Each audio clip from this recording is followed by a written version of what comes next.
সাহাবায়ে কেরাম যৌবন কালকে কাজে লাগিয়ে যুদ্ধের ময়দানে ঝাঁপিয়ে পড়েছেন। এদিকে রাসূলুল্লাহর চেহারা দেখে দেখে তাদের সার মোবারক যুদ্ধের ময়দানে, বদরের ময়দানে বিলিয়ে দিয়েছেন। সুবহানাল্লাহ। আর একটু বড় করে বলেন সুবহানাল্লাহ।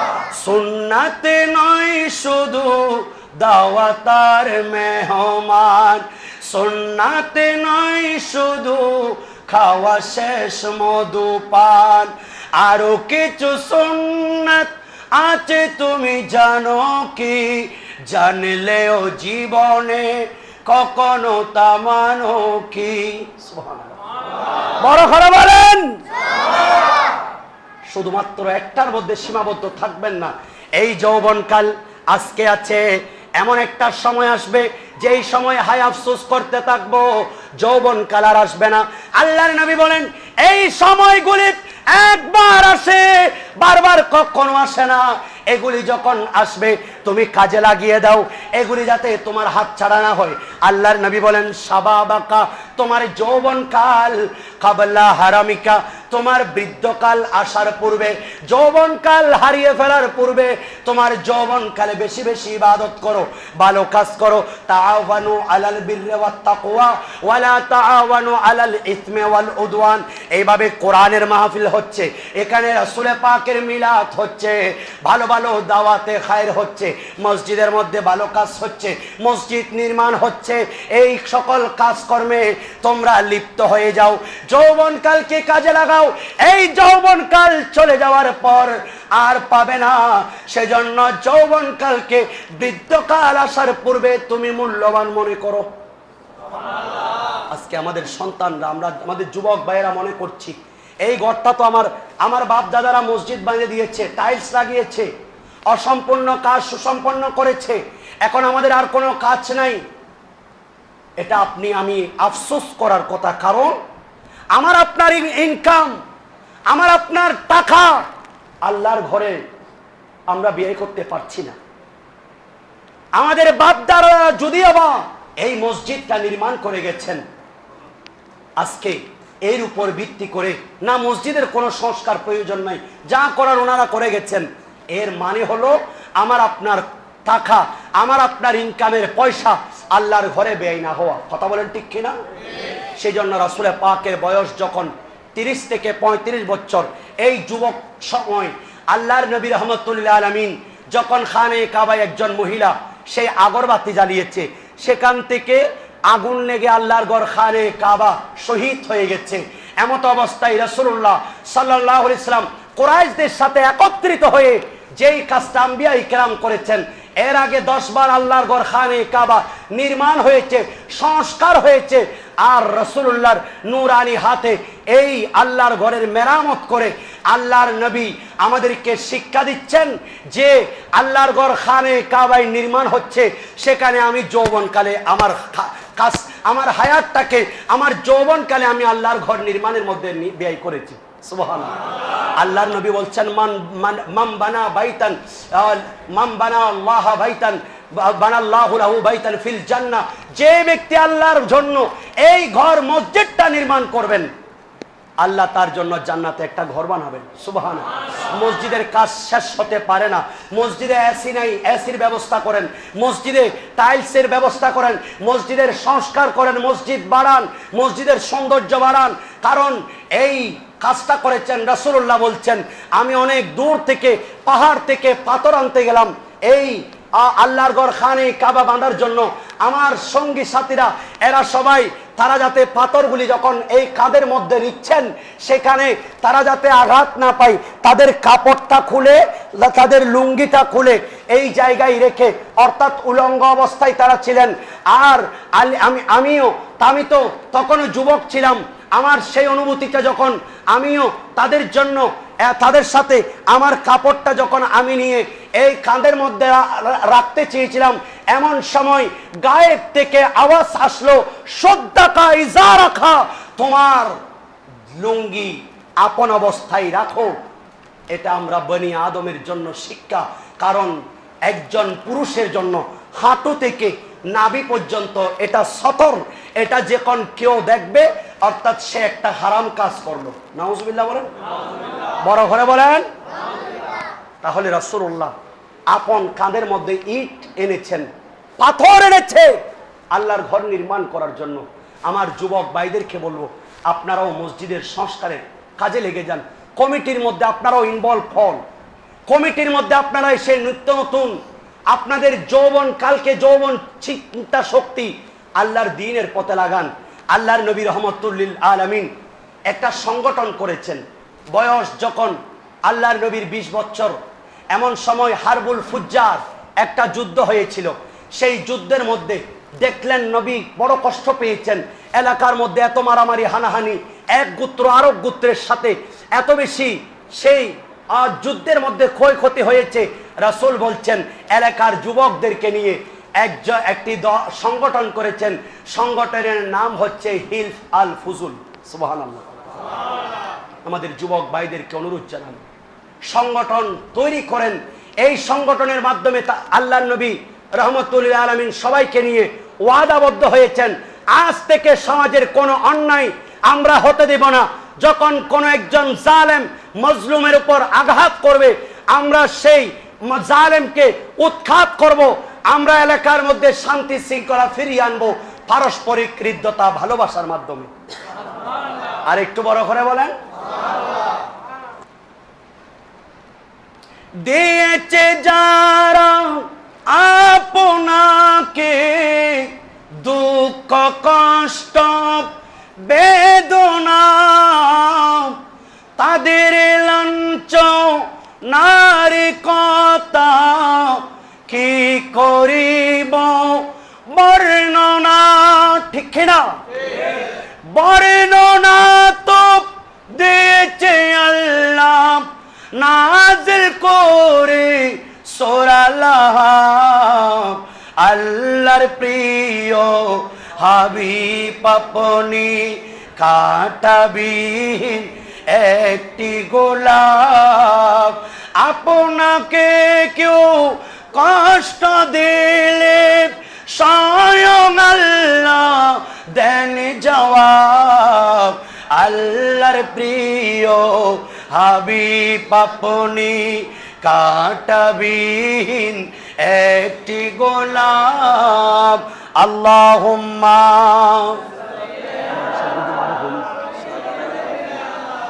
মাওলানা মুহাম্মদ ওয়া আলা আলি।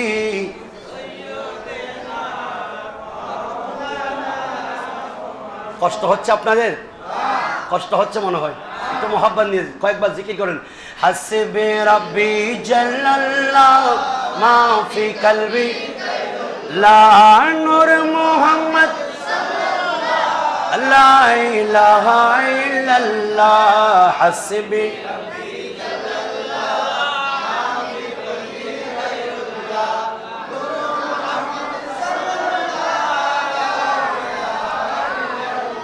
আমরা আমাদের সন্তানকে কত মহব্বত করে ডাকি, আর আমরা যেই সন্তানদেরকে মহব্বত করছি, আল্লাহ বলেন বান্দা তোমার সন্তানকে যে তুমি মহব্বত করছো সেই মহব্বতটা আমি আল্লাহর 100 ভাগের মাত্র 1 ভাগ। সুবহানাল্লাহ বলেন। বাকি 99 ভাগ আমি তোমাদের উপর দয়া করছি। দৈনিক 5 বার মানুষ আমাকে ডাকার জন্য মসজিদে আসে, নামাজ পড়ে, সাজদা দেয়। আর রাত যখন গভীর হয় আমি আল্লাহ কুদরতি আমার প্রথম আসমানে আমার স্পেশাল আমার দয়া দিয়ে আমি আল্লাহর কুদরতি ভাবে হাজির হয়ে আমি বান্দাকে ডাকতে থাকি। সুবহানাল্লাহ বলেন। আল্লাহ বান্দার উপর কত দয়া করেন বলেন। এটা আল্লাহ তোমরা কিয়ামতের ময়দানে সেই দিন আমি আল্লাহর 99 ভাগ দয়া আমি আমার বান্দাদের উপর করব। সুবহানাল্লাহ। যতই গুনাহ করেন শুধুমাত্র 2 চোখের পানি ছেড়ে দিয়ে একটু আল্লাহর কাছে এইভাবে তওবা করেন, একটু আল্লাহর কাছে আল্লাহকে ডাকেন। আল্লাহ বলেন বান্দা তোমার কলবটাকে আমি দেখব না, আমি তোমার আমল দেখব না, আমি তোমার কলবটা দেখব। এভাবে আকুতি মিনতি করে আমি আল্লাহকে একবার ডেকেছো, আমি তোমার বছরের পর বছর গুনাহ মাফ করে দেব। একটু মোহাব্বত নিয়ে ডাকেন না। হাসবে রাব্বি জাল্লাল্লাহ মাফি লা নূর মুহাম্মদ সাল্লাল্লাহু লা ইলাহা ইল্লাল্লাহ হাসবি লা মা ফি কলবি লা নূর মুহাম্মদ সুম্মা দানা ফাতাদাল্লাম তা মুঝে মালুম না তা উদনু মিন্নি ইয়া হাবিবি তা মুঝে মালুম না তা হাসবি রব্বি আমা ফি কলবি গায়রুল্লাহ নূর মুহাম্মদ अर्श से फर्श हो गया ता मुझे मालूम न था रब से मुलाकात किया ता मुझे मालूम न था हस्बे जल्लल्लाह मा ला नूर मोहम्मद सुबहानाल्लाह बोलें আল্লাহর নবী বলেন উম্মত এই সময়গুলি জীবনে একবার আসে বারবার নয় সেজন্য এই সময়গুলিকে তুমি কাজে লাগাও এক নম্বর তোমার যৌবনকাল শাবাবাকা ক্বাবলা হারামিকা বৃদ্ধকাল আসার পূর্বে তুমি বেশি বেশি ভালো কাজ করো কারণ এখন শারীরিক শক্তি আছে তোমার চিন্তা শক্তি উন্নত একজন বৃদ্ধ মানুষ ইনি যদিও আবার সম্মানিত বয়সে বড় আল্লাহর নবী বলেন মাল্লাম ইয়ারহাম সাগীরানা ওয়ালাম ইউআক্কির কাবীরানা ফালাইসা মিন্না আমার উম্মতের মধ্যে যেই সকল ছোটদের প্রতি স্নেহ প্রদর্শন করবে না বড়দেরকে সম্মান করবে না এরা আমি নবীর উম্মত নয় আল্লাহর নবী বলেন উম্মত এই যৌবনকালকে কাজে লাগাও যৌবনকালে বেশি বেশি নামাজ পড়ো যৌবনকালে বেশি বেশি ভালো কাজ করো মসজিদ কমিটির মধ্যে দায়িত্ব নিয়ে নাও মসজিদ সংস্কারে কাজে লাগাও ভালো ভালো সংগঠন করো যেই সংগঠনের মাধ্যমে এলাকার দিক খারাপ ভ্রান্ত পথে যেই সকল ছেলেগুলো চলে গেছে যারা রাত দিন আমোদ ফুর্তি নিয়ে ব্যস্ত আছে যারা বিভিন্ন অন্যায় অশ্লীল কাজের মধ্যে লিপ্ত এদেরকে ভালো ভালো কাজের মধ্যে লিপ্ত করাও আল্লাহর নবী রাহমাতুল্লিল আলামিন বলেন উম্মত ওয়াসিহাতাকা ক্বাবলা সুকুমিকা তোমার এমন একটা সময় আসবে যেই সময় তুমি অসুস্থ হয়ে যাবে আজকে সুস্থ আছো এই সুস্থ অবস্থায় তোমার অসুস্থতা আসার আগে তোমার সেই সকল সুস্থতাকে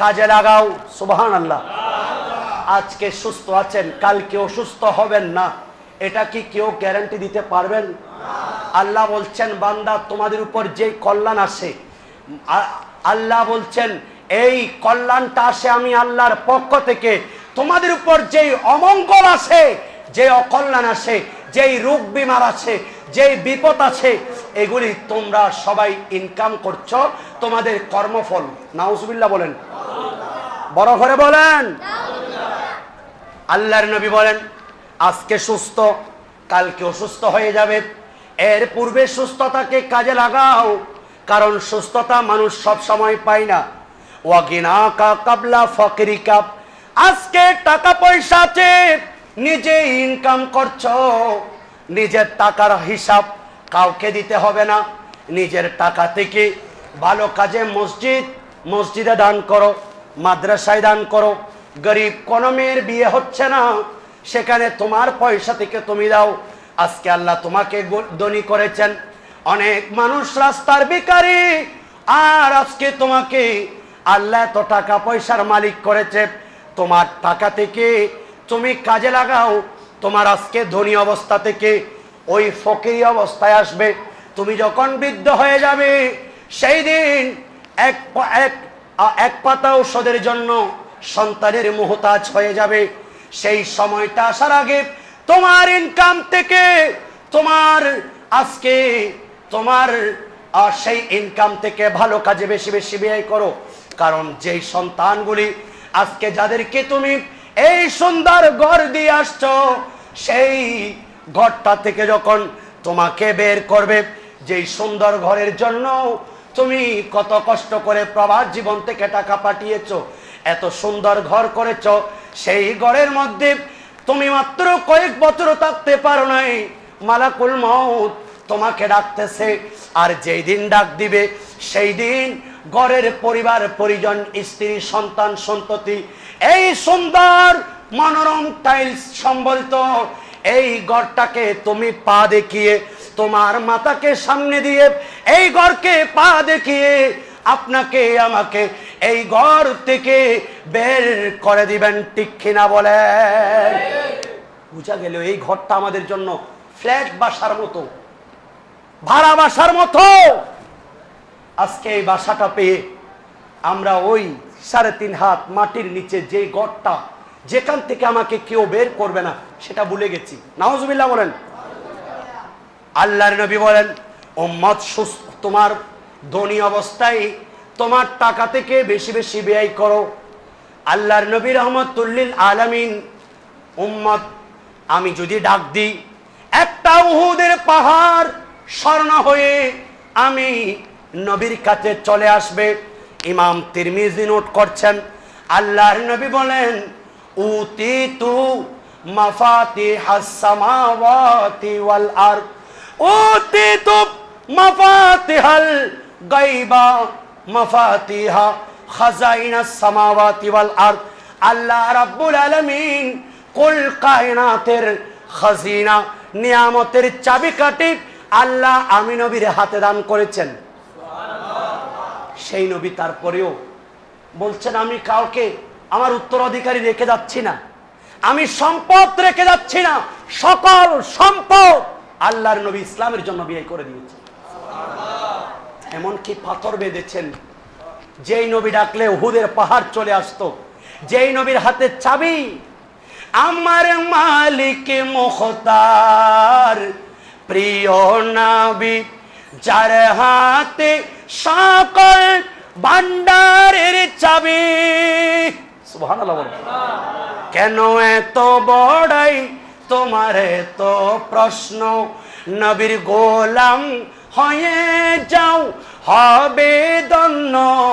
আমি মানুষ হতে পারি অতি নগণ্য, আমার মালিক মাওলা তিনি জগতে বরেণ্য।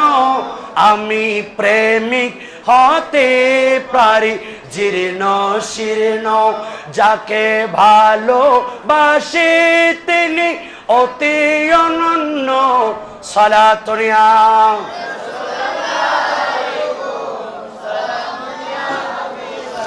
জ্ঞানী মহাজ্ঞানী যারা বিশ্ব চালাই, আমার নবীর দরবারে তারা মাথা ঝুঁকায়। সকল বিজ্ঞানীর বিজ্ঞানী আমাদের নবী। আল্লাহ বলছেন, ইব্রাহিম খলিলুল্লাহ দোয়া করছেন, রব্বানা ওয়াবাআত ফীহিম রাসূলাম মিনহুম ইয়াতলু আলাইহিম আয়াতিকা ওয়া ইউআল্লিমুহুমুল কিতাবা ওয়াল হিকমাতা ওয়া ইউযাক্কিহিম। এমন একজন নবী প্রেরণ করেন, যেই নবী তাদের কাছে এসে আল্লাহর 30 পারা কোরআন শোনাবেন, তাদেরকে এলম শিক্ষা দিবেন, তাদেরকে বিজ্ঞান শিক্ষা দিবেন, তাদেরকে পবিত্র বানাবেন। আর একটু বড় করে বলেন আল্লাহর নবী রহমতুল্লিল আলামিন উম্মতদেরকে বলছেন, সেজন্য উম্মত ওয়াগিনাকা কাবলা ফকিরিকা, ফকিরি অবস্থায় হওয়ার আগে তোমার সম্পদ থেকে তুমি বেশি বেশি ব্যয় করো। আল্লাহর নবী বলেন, ওয়া ফিরাগাকা কাবলা শুগুলিকা। আজকে যারা বেকার সময় আমার ছাত্র ভাইয়েরা ইউটিউব, ফেসবুক, সোশ্যাল মিডিয়ায় ঘন্টার পর ঘন্টা কাটিয়ে দিচ্ছে, পাবজি সহ বিভিন্ন গেমের মধ্যে, ঠিক কিনা বলেন না? আমার ভাইয়েরা, আপনার ভাইয়েরা, আমার বাবারা, আমাদের সন্তানদেরকে একটু বোঝাতে চেষ্টা করেন, বাবারা যেই সময়টা চলে যাচ্ছে, আল্লাহর ইজ্জতের কসম, এই সময়টা কোথায় ব্যয় করেছো আপনাকে আমাকে জবাবদিহিতা করতে হবে। শুধু তাই নয়, এই সময়টা কোথায় কাটিয়েছি, কিভাবে কাটিয়েছে, এই প্রশ্ন যতক্ষণ দিব না ততক্ষণ আমরা মুক্তি পাব না। ঘন্টার পর ঘন্টা কাটিয়ে দিচ্ছেন এই ইউটিউব ফেসবুকে পাবজি গেমে। আমি অনুরোধ জানাবো এই সময়টাকে যদি আল্লাহর ওয়াস্তে আপনি বেশিক্ষণ সময় না, এই পুরো দিনের মধ্যে আপনি যে খেলার জন্য যেই সময়টা নিয়েছেন এই সময়টা থেকে 4 ভাগের 1 ভাগ, 4 ভাগের 1 ভাগ আপনি শুধু রাসূলুল্লাহর উপর দরুদ শরীফ পড়েন। আর 3 ভাগ আপনি আপনার যেমন ইচ্ছা করেন, অসুবিধা নেই। এই 1 ভাগ যখন দরুদ শরীফ পড়েছেন আল্লাহ আপনার জীবন থেকে গুনাহগুলি জড়িয়ে দিচ্ছেন। সুবহানাল্লাহ। মান সাল্লা আলাইয়া সালাতান, আল্লাহর নবী বলছেন একবার দরুদ শরীফ পড়েছে সাল্লাল্লাহু আলাইহিল আশর, আল্লাহ তাকে 10টা রহমত দিবেন, 10টা গুনাহ মাফ করে দিবেন, 10টা মর্তবা বাড়িয়ে দিবেন।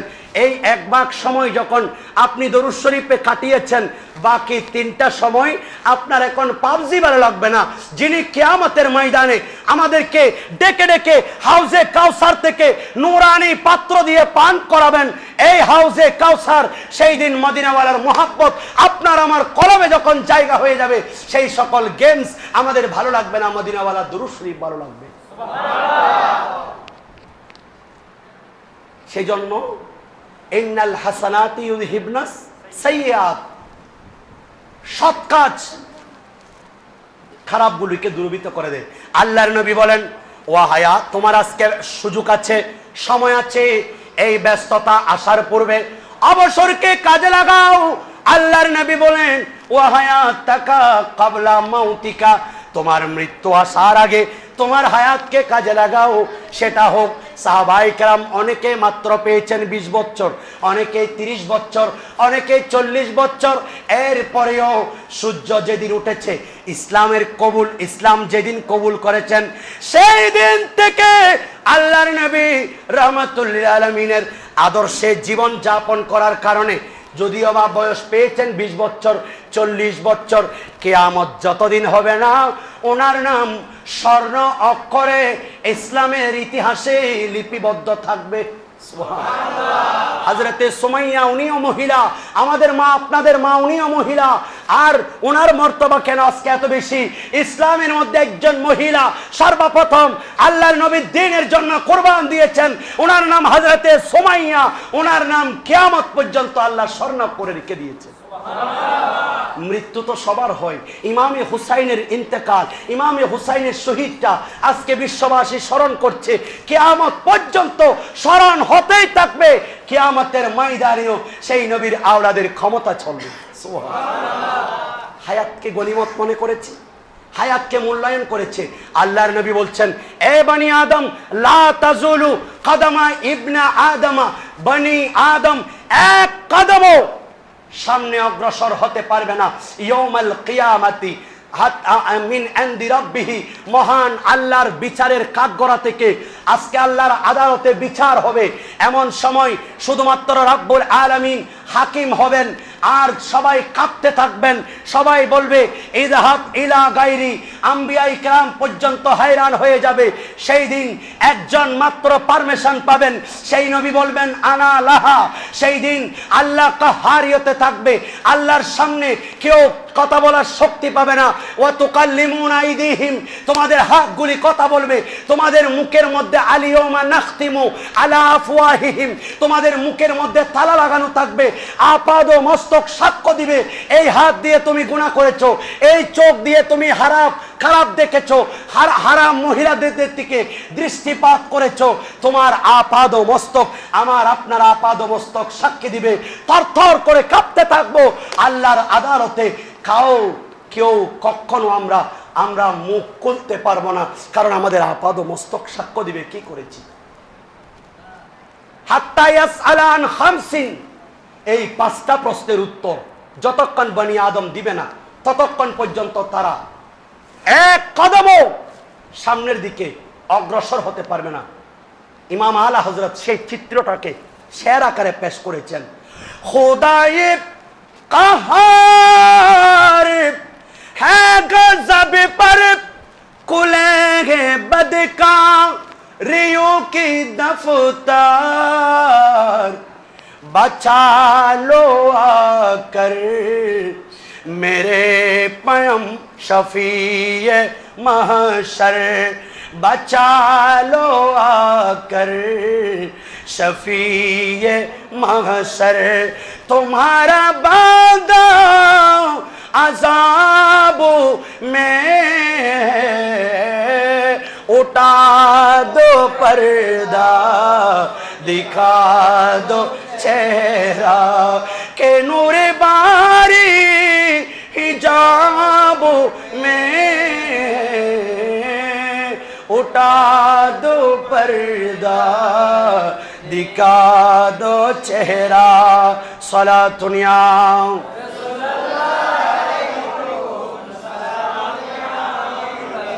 खाड़े है मुनकर नकेरो सर पर, न कोई हामिद न कोई आवर। सुबहानाल्लाह। মুনকার নাকির আসবে, মান রাব্বুকা প্রশ্ন করবে। এক শ্রেণীর মানুষ বলবে লা আদরি, কারণ আমি দুনিয়াতে তো সেই রবের সন্তান, সেই রবকে সাজদা করি নাই, আল্লাহু আকবার বলে আল্লাহ মহানের ঘোষণা দিই নাই, সুবহানা রাব্বিয়াল আলা আমি তো বলি নাই। আজকে বলবে লা আদরি, আমি কিছু জানতেছি না। ওয়ামা দীনুকা, তোমার দিন কি? সেই বলবে লা আদরি, আমি তো জানতেছি না, আমার মুখ দিয়ে আসতেছে না। আর ওয়ামা কুনতা তাকুলু ফি হাযা হাক্কির রাজুল, এই যে নূরানী সূরাতের মানুষকে দেখতে পাচ্ছ, ওনার সম্পর্কে তোমার আকীদাটা কি ছিল? সুবহানাল্লাহ বলেন। ইমাম আলা হযরত বলছেন খাড়ে গে মুনকারে নকেরো সর पर न कोई हामी न कोई यावर। যদি ईमानदार হন बता दो आकर शफी मेरे पैगंबर, तुम्हारा वादा अज़ाब में उठा दो पर्दा, दिखा दो चेहरा। सलातुनिया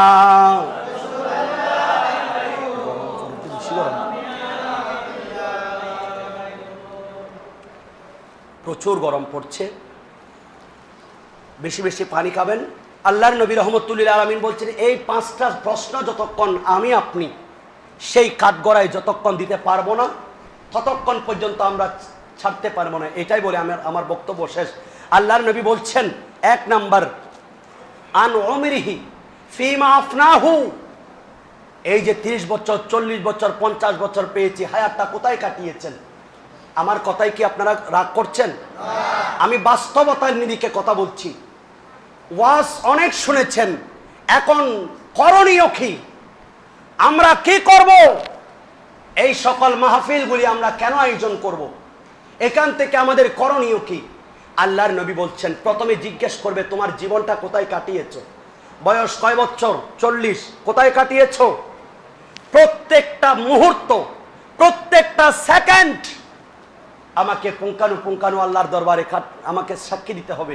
এই যে আজকে ঘন্টার পর ঘন্টা ইউটিউব ফেসবুকে কাটাচ্ছেন, পাবজিতে কাটাচ্ছেন, সেই দিন আল্লাহর আদালতে আমার বিরুদ্ধে আপনার বিরুদ্ধে মামলা হয়ে যাবে।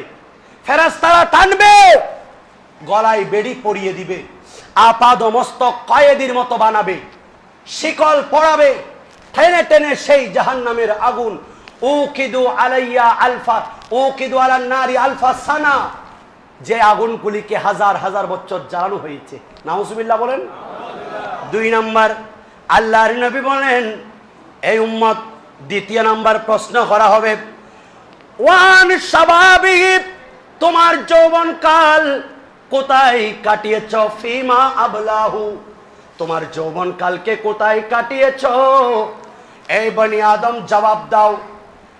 এই 12 বছর থেকে শুরু করে 30 বছর পর্যন্ত তুমি একজন পরিপূর্ণ বালক ছিলে, যেই সময় তোমার গুরুত্ব বড় বেশি ছিল, যেই সময় তোমার যা মন চাই তাই করতে পারতে।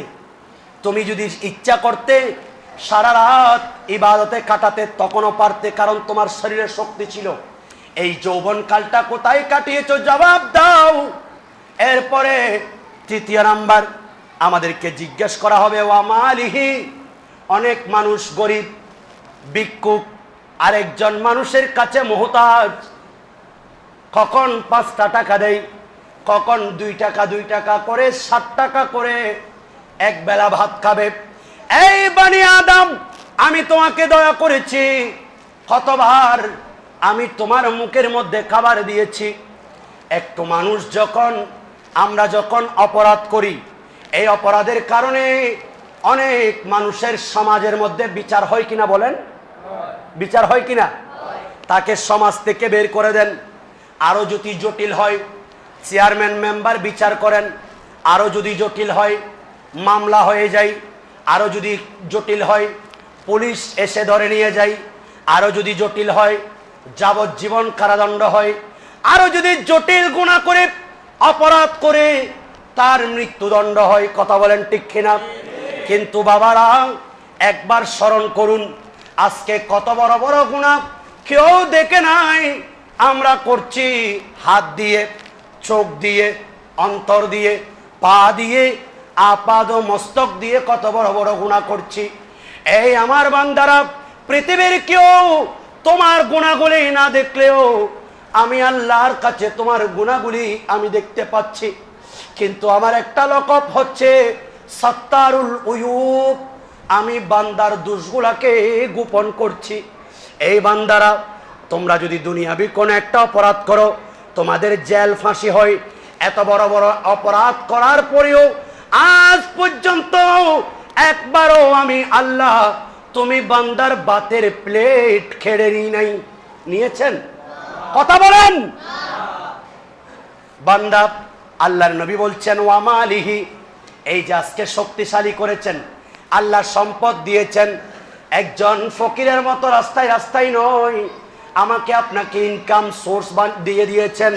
আল্লাহ দয়া করেছেন, আল্লাহ বলছেন ফাইদা কুদিয়াতিস সালাতু ফান্তাশিরু ফিল আরদ, ঘরের মধ্যে বসে থেকো না, নামাজ শেষ করার সাথে সাথে জমিনে ছড়িয়ে পড়ো, কাজ তালাশ করো, ওয়াবতাগু মিন ফাদিলি রাব্বি, আল্লাহর অনুগ্রহ তালাশ করো, কোথায় টাকা আছে, কোথায় ইনকাম সোর্স আছে, কোথায় হালাল পয়সা আছে, এইগুলি তালাশ করো। এইভাবে বান্দা তুমি আজকে সম্পদশালী হয়েছো। আল্লাহর নবী বলেন, একটা প্রশ্ন করা হবে, মিন আইনা ইকতাসাবাহু, এই মানুষটা টাকাগুলি ইনকাম কোন সোর্স থেকে করেছে, এই টাকার মধ্যে কি কারো